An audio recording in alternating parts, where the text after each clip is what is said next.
जानते हैं दिल के स्याह जख्म का क्या मतलब होता है? इसका मतलब वो जख्म जो भर नहीं सका।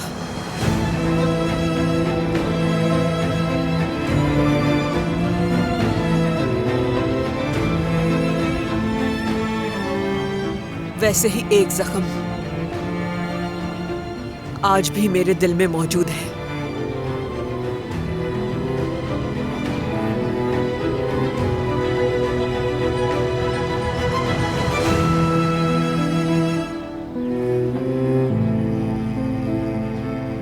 आप सबके सामने मैं बगैर किसी खौफ या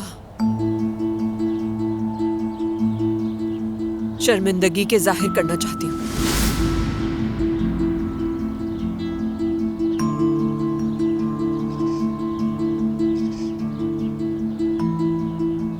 अपना वो जख्म जो मैंने कई सालों से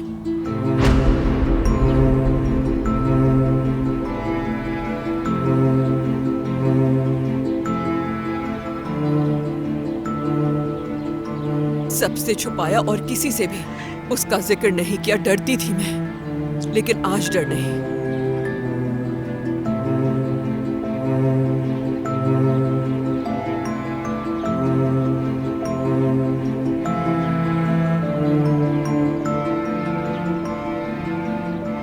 मैं आप सबको ये बताना चाहूंगी, यकीन है आप समझेंगे मुझे।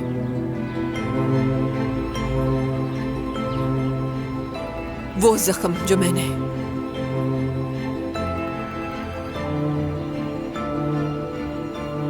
छुपाया वो सामने आ गया।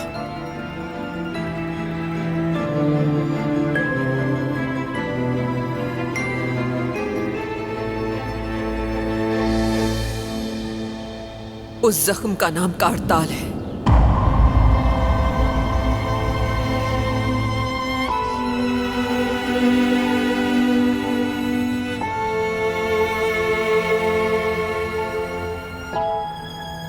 कारताल एक पोशीदा कहानी है मेरी जिंदगी की।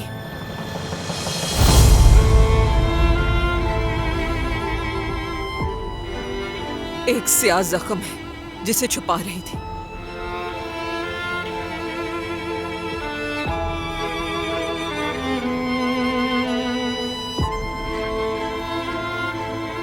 लेकिन मुझे बहुत खुशी है आज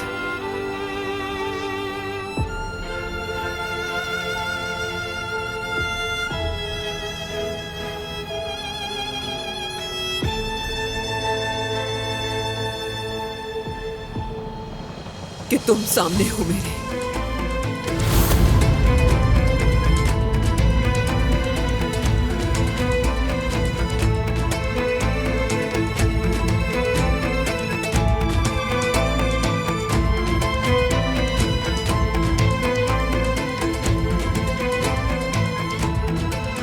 कारताल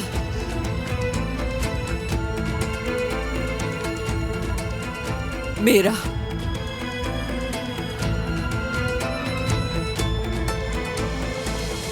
बेटा है।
आपने एक बार फिर मुझे उन नजरों के सामने मरने के लिए छोड़ दिया जो मेरी मौजूदगी, मेरी शनाख्त को एक जुर्म, एक गुनाह समझती है। मुझे सर्द और बेजान खामोशी के हिसार में जीने का कोई मौका नहीं मिला।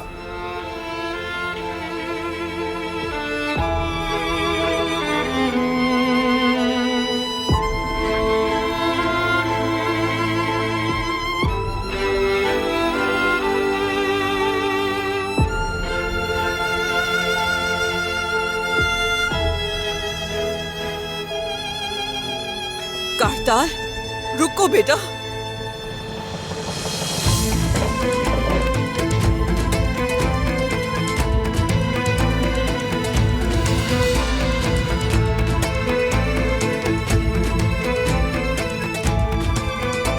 उमर, उमर बेटा, तुम तो कुछ करो। क्या करूं मैं अपनी? इस सब के बाद क्या उम्मीद रखती थी? लेकिन मैं चाहती थी सबको पता लग जाए। क्या वाकई में ऐसा करने की जरूरत थी?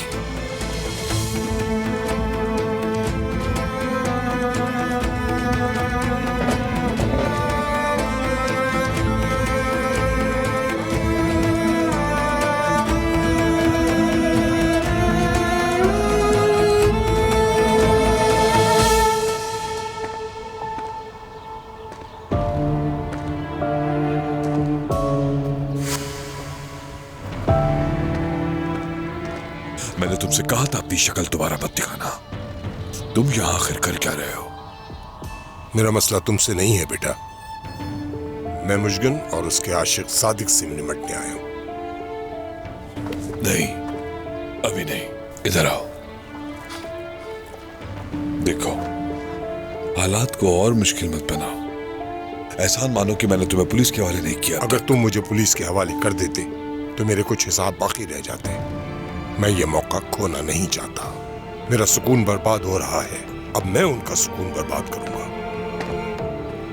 देखो, कोई भी खुश नहीं है यहाँ पे, कोई भी पुरसुकून नहीं है। यकीन करो, खुद को मजीद मुश्किल में मत डालो तुम।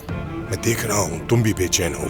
ये इसलिए है कि मैं मुश्किल में पड़ जाऊंगा, या फिर इसलिए कि वो लोग जख्मी हो जाएंगे? ये दोनों बातें अपनी जगह ठीक है। तुम दुरुस्त, मैं गलत। अंदर की सच्चाई का मुझे अभी पता चला। रोशन को सिर्फ अपने बेटे और अपने शौहर और अपनी जायदाद की फिक्र थी बस। मतलब उसकी सारी कोशिश सिर्फ इसलिए थी, और वो मुझे भी इस मकसद के लिए इस्तेमाल करती। तो आखिरकार तुमने समझ लिया, तुमने हकीकत देख ली।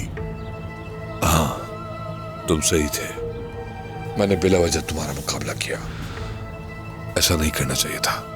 मुझे तुम्हारे लिए अफसोस है बेटा, वाकई बहुत अफसोस है। काश ये सब ऐसा ना होता, काश कि मैं सब ठीक कर लेता। लेकिन ये रोशन है, ये वही औरत है जिसने तुम्हें जन्म दिया। अब तुम उसे जान गए हो।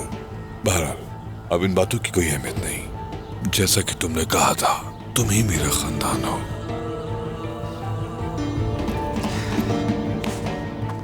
देखिए क्या कर रहे हैं ये आप। गोली चल जाएगी, मैं इसका निशाना बन जाऊंगा। चले, यहां से चलते हैं हम। तुम आगे चलो, मैं पीछे आता हूं। देखिए, हमारे पास यहाँ करने को कुछ नहीं बचा। चले यहाँ से, मान ले मेरी बात। ठीक है, लेकिन पुलिस मेरे पीछे है, मुझे मोहतात रहना होगा। मेरी गाड़ी भी नीचे खड़ी है। तुम जाओ, मैं तुम्हारे पीछे आता हूं। जाओ, मेरी फिक्र मत करो।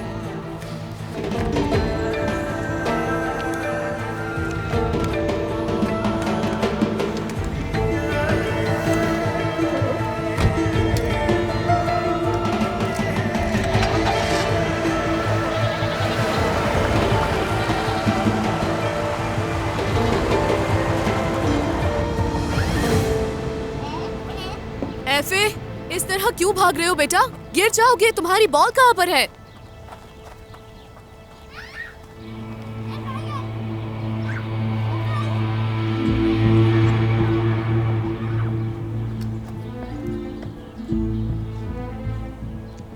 दरिया, कुछ ढूंढ रही हो क्या तुम? वो एफए की बॉल खो गई थी तो मैं उसे ढूंढ रही थी। बॉल तो वहां है।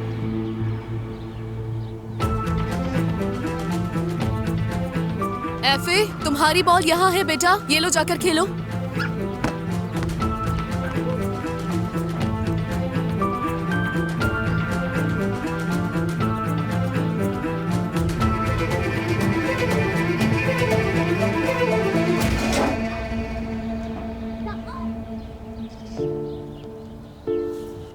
मेरी जान, तुम ठीक तो हो ना? हाँ।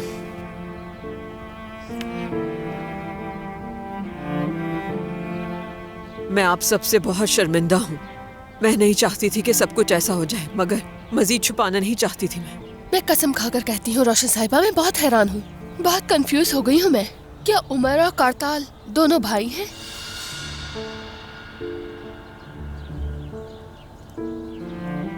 तुर्कान, क्या तुम्हें पता था इस बारे में? जवेरिया, क्या?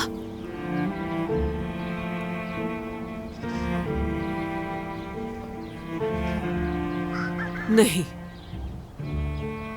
इसे नहीं मालूम था।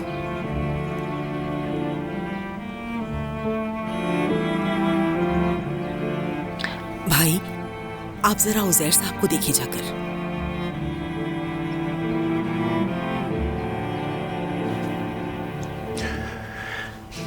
मैं जरा जाकर उजैर साहब को देखता हूँ, अभी आता हूँ। सादिक बाबा,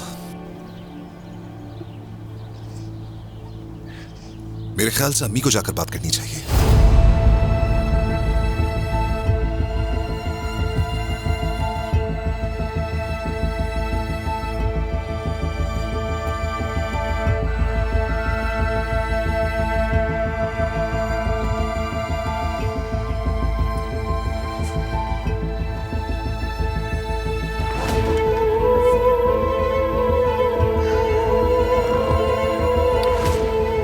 उजैर साहब बहुत शौक में है।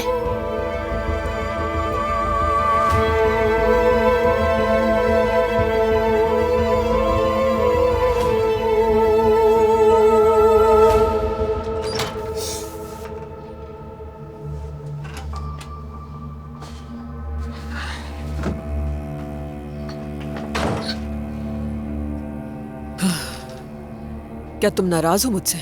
हाँ, बिल्कुल मैं नाराज हूं। ये कोई आम बात नहीं है।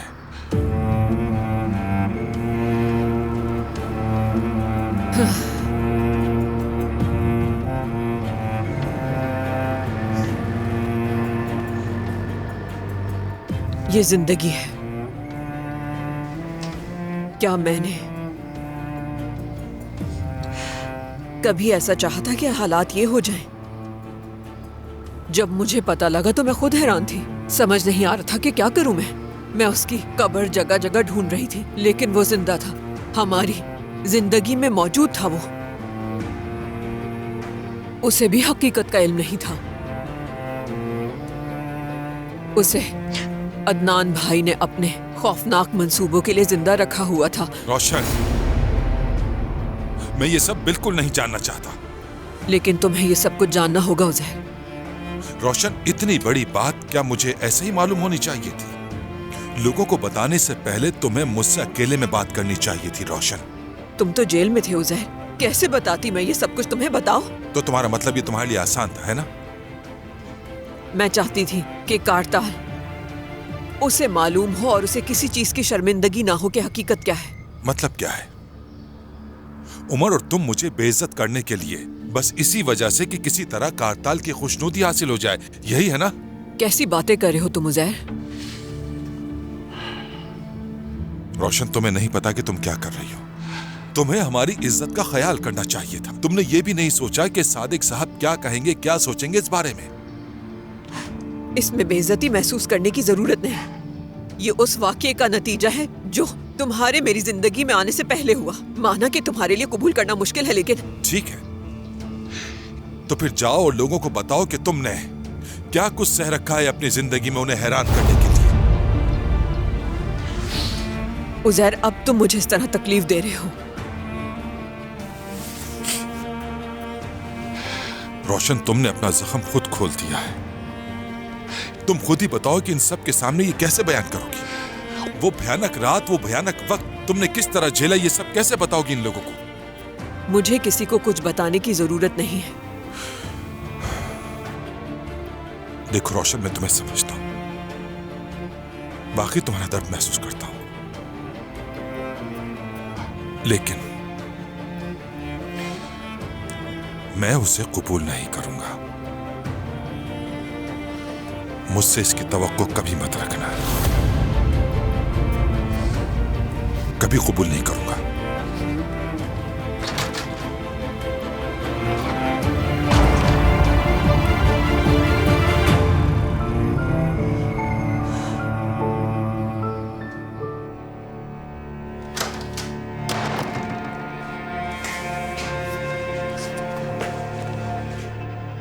बेटा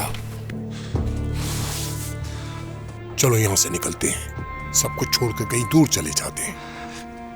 वो हमें ढूंढ नहीं सकेंगे, मैंने सब कर लिया है। ठीक है, तो मैं अपना सामान पैक कर लेता हूँ, फिर चलते हैं। नहीं नहीं, अभी नहीं, मुझे 1-2 दिन और चाहिए।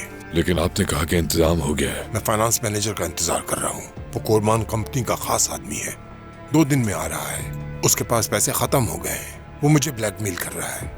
मैंने उससे कहा पैसे तैयार हैं। वो कैसे आएगा? आपने तो उसे बैरून मुल्क भेज दिया था। नहीं, वो इस वक्त रास्ते में है, कश्ती के जरिए पहुंच जाएगा यहाँ। क्या आप उसे हमेशा पैसों से खामोश रखेंगे? क्या ये खतरनाक नहीं है? मैं उसे पैसे नहीं दूंगा, वो आएगा तो मैं उसे गोली मार दूंगा, हमेशा के लिए खामोश हो जाएगा। अब मैं कोई खतरा मोल नहीं ले सकता। अगर उसकी वजह से मुझे जेल हो गई तो मैं कभी भी बाहर नहीं आ पाऊंगा। उसे खत्म किए बगैर हम नहीं जा सकते। आप ठीक कह रहे हैं। मैं तुम्हें वक्त और जगह बता दूंगा, हम भी कश्ती से भागेंगे, किसी जजीरे का रुख कर लेंगे। बहरहाल मुझे अब निकलना होगा। अगर किसी ने मुझे यहाँ देख लिया तो अच्छा नहीं होगा। ठीक है, आप एहतियात कीजिएगा। शुक्रिया।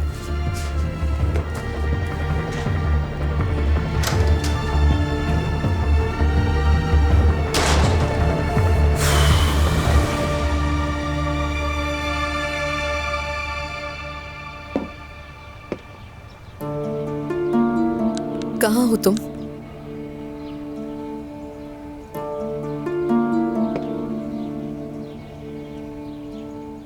हाँ, तो अब क्या होगा?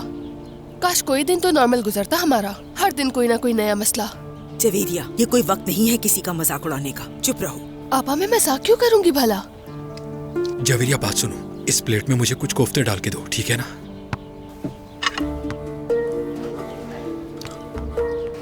बेटा, मुझे नहीं लगता कि उजैर साहब अब वापस आएंगे। अम्मी की बदौलत अगर वो ऐसा ना करती तो शायद ये नौबत ना आती। तो फिर बेहतर होगा कि हमें इजाजत दीजिए। यह आप लोगों के खानदान का मसला है, आप लोग शायद अकेले में हल करना चाहेंगे इसे। चलो हम चलते हैं। चलो नुसरत। हाँ चले। माफी चाहता हूँ मैं सादिक बाबा। अरे नहीं बेटा, माफी की क्या बात है। आंटी आप यहाँ रुक क्यों नहीं जाती? आपने कुछ खाया भी नहीं है। नहीं बेटा, कोई बात नहीं, बाद में आऊंगी तो जरूर रुकूंगी, अभी जाने दो। चलो आ जाओ फातिह, आ जाओ। लड़कियों तुम भी आ जाओ।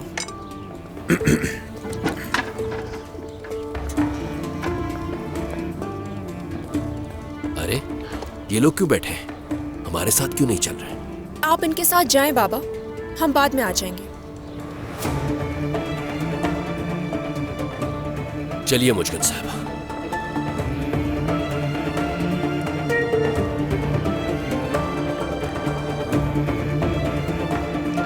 चलो मेरी जान, मैं तुम्हें छोड़ देता हूँ। ठीक है।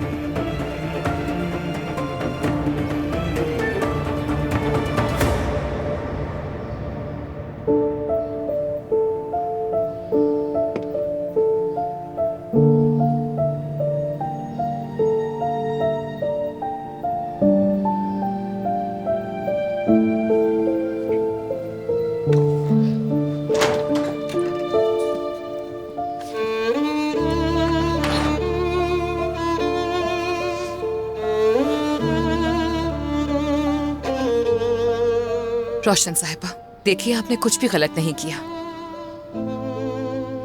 आपने बहुत हिम्मत दिखाई और अपनी सच्चाई के लिए खड़ी हो गई।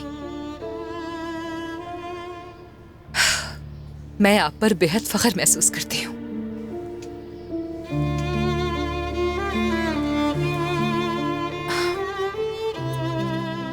हाँ, उजैर बाबा और मेरे बाबा के लिए शायद ये काफी बुरा सरप्राइज था, लेकिन सबका सच जानना जरूरी था। किसी को मालूम नहीं था कि आप इतनी बड़ी सच्चाई को अपने कंधों पर बोझ की तरह उठाए हुए हैं। किसी को आपके दर्द का नहीं पता था।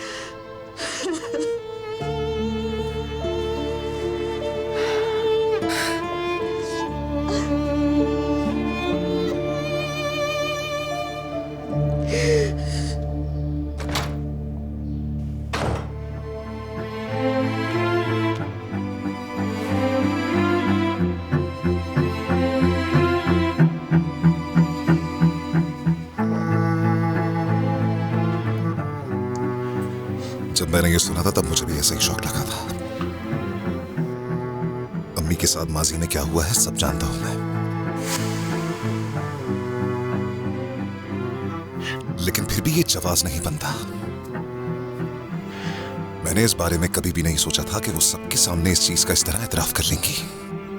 उमर, मेरे लिए ये कबूल करना मुश्किल है। तुम्हारी माँ ने जानबूझकर सादिक साहब के सामने कहा, उसने हमें मजबूर किया कि मैं उसे तस्लीम कर लूं। ऐसा नहीं करना चाहिए था।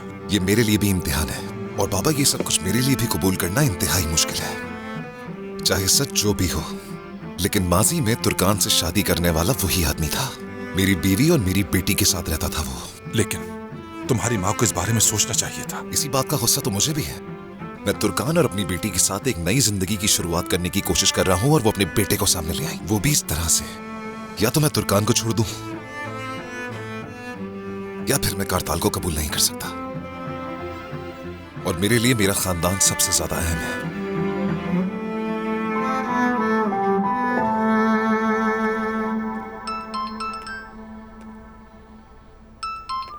दरिया, कारताल, तुम कहाँ थे आखिर? तुम रिप्लाई क्यों नहीं कर रहे? मैंने तुम्हें कितने मैसेजेस किए। बैटरी चार्ज नहीं थी, फोन ऑफ हो गया था। मैं बस अभी घर आया हूँ। मैं भी आ रही हूँ। एफए को उरूज के पास छोड़ दूंगी। नहीं नहीं दरिया, बेहतर है कि तुम मत आओ भी। क्या मतलब है कारताल? क्यों नहीं आने दे रहे हो तुम मुझे? इसलिए कि मामलात बहुत पेचीदा हो गए। कारताल, तुमने ही तो कहा था ना कि हमें बहादुर होना चाहिए। तो फिर अब क्या बदल गया है? क्या तुम ये सुनकर डर गए हो कि तुम रोशन आंटी के बेटे हो?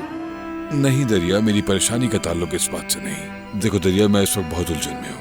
मैं आकर बात करती हूँ तो सारी उलझनें खत्म हो जाएंगी तुम्हारी। नहीं दरिया, सुनती नहीं है। उरूज,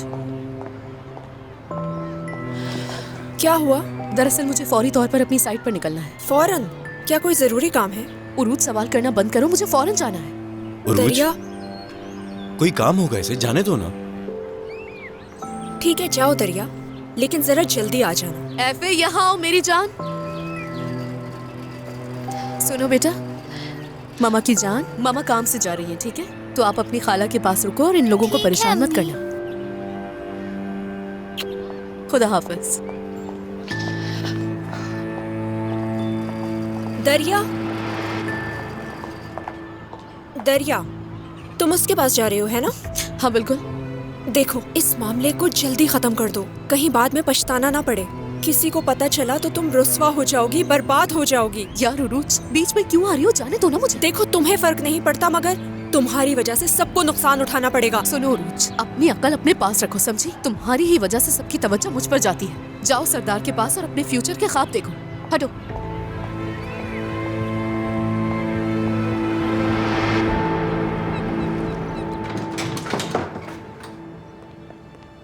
अरे देखते हैं इनके राज का क्या होता है। अब कोई राज नहीं बचा जवेरिया, सब कुछ तो बिल्कुल सामने आ गया है। लेकिन कारताल भी क्या चीज है, हमारे खानदान के इर्द गिर्द ही घूम रहा है। भाई, याद है मैंने आपको कहा था ना, जो कुछ भी हो रहा है उसके पीछे कोई न कोई बात जरूर है। मगर आपने मेरी बात का यकीन नहीं किया। देखें क्या हुआ है। तुम अपने सही होने पर ऐसे खुश हो रही हो जैसे कुछ अच्छा हुआ हो नुसरत। मैं क्यों खुश होंगी भाई, मैं तो बस बता रही हूँ आपको। मैं बात करती हूँ उनसे। आपा, मैं कॉफी बनाती हूँ, फिर बैठकर बातें करेंगे। हाँ ठीक है, बना लो। मुझे मालूम है तुम इतना खुश क्यों हो रही हो। हाँ सही कहा। जवेरिया, मेरे लिए भी कॉफी बना दो, मैं भी पीऊंगा। ठीक है ठीक है। देखो जरा, इन लोगों बात को तो सुनो जूते भी जरा। ऐसे ही उतार के चले गए। इन्हें जगह पर रख देता हूँ।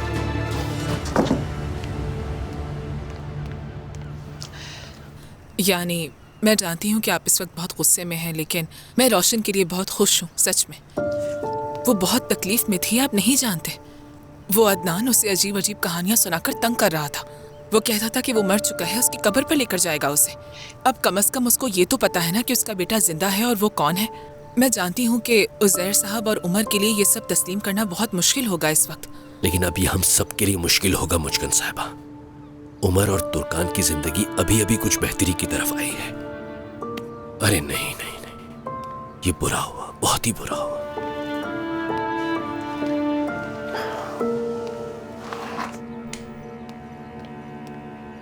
हाँ सही कहा, ये तो मैंने सोचा ही नहीं। कारताल और तुर्कान की तो शादी हो गई थी ना? चाहे वो फेक की शादी क्यों ना हो, हाँ हुई थी। तुर्कान का कारताल के साथ हाँ निकाह हुआ था। अब चूंकि उमर और कारताल का खून का रिश्ता निकल आया, अब मैं जितना ही इसके बारे में सोचता हूँ मुझे ये बिल्कुल भी मुनासिब नहीं लग रहा। हाँ सही कहा, अब तो वो दोनों भी भाई हैं।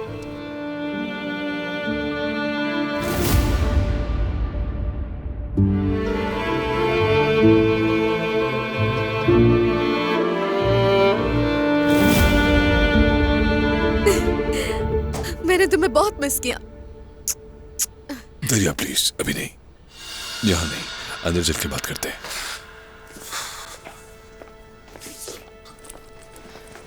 कारताल, क्या हो गया तुम्हें? दरिया, हम इस तरह मजीद नहीं चल सकते। तो कल रात के बाद तुम मुझसे इस तरह बिहेव कर दरिया, जान क्यों छुड़ा रहे हो तुम मुझसे ऐसे? दरिया, मैं सिर्फ तुम्हें उदास करना नहीं चाहता, समझी तुम? इस रवैये से भी तो तुम मुझे उदास कर रहे हो ना? दरिया, हम एक बंद गली में फंसे चले जा रहे हैं, क्या तुम्हें एहसास नहीं हो रहा? और मैंने इसीलिए जाने का फैसला किया है।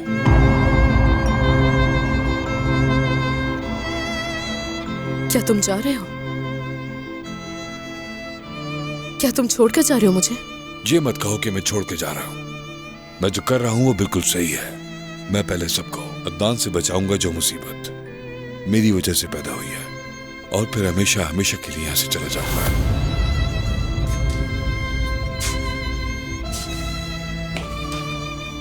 कारताल, क्या तुमने सोचा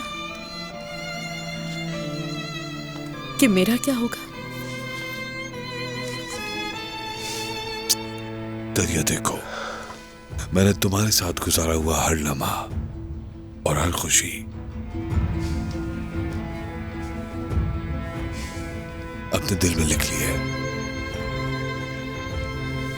मैं इसे कभी ना खत्म होने वाली नज़म की तरह बार बार पढ़ूंगा।